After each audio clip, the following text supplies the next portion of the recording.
Darlington.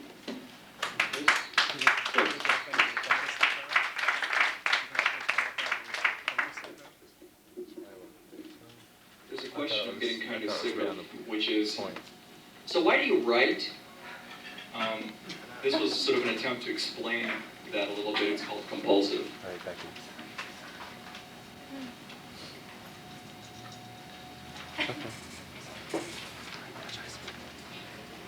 Expression walks the line between thought and action, drawing blood like drawing flies to a mixture of honey and vinegar in which my shadow dances, like a long-forgotten Jones or insomnia's daydream, lost in a broken moment, reflected in a broken mirror, relentless as the sun.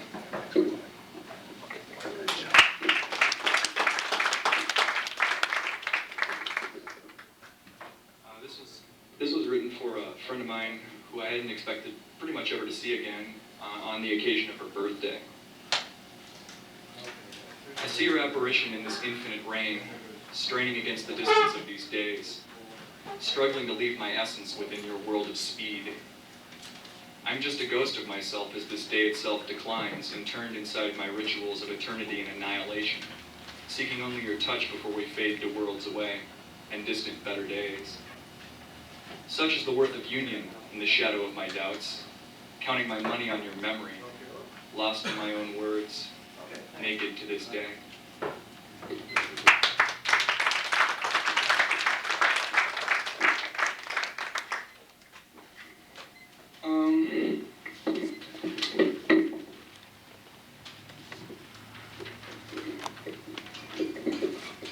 There's really nothing to sort of explain this except for the title, which is, like my last vacation was an attempted exorcism.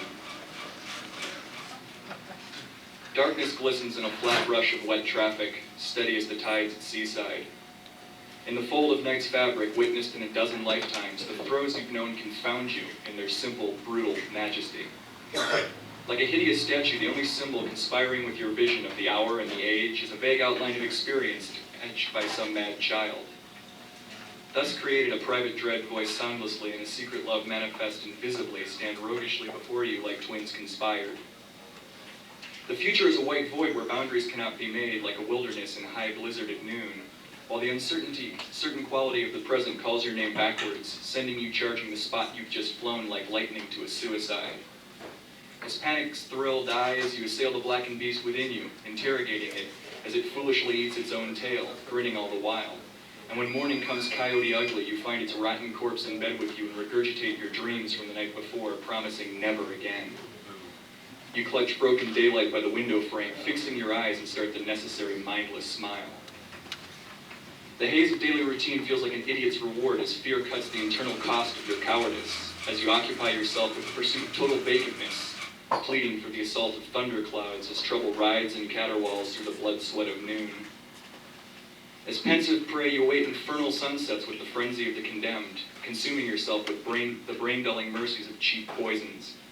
And so consumed, you wander across barren coastlines of eroded consciousness, realizing the present for the better trap it is. Chaotic in this unearthly stillness, you scream your frustrations to bleeding clouds. And you stare at this picture, wishing you could see it with both eyes.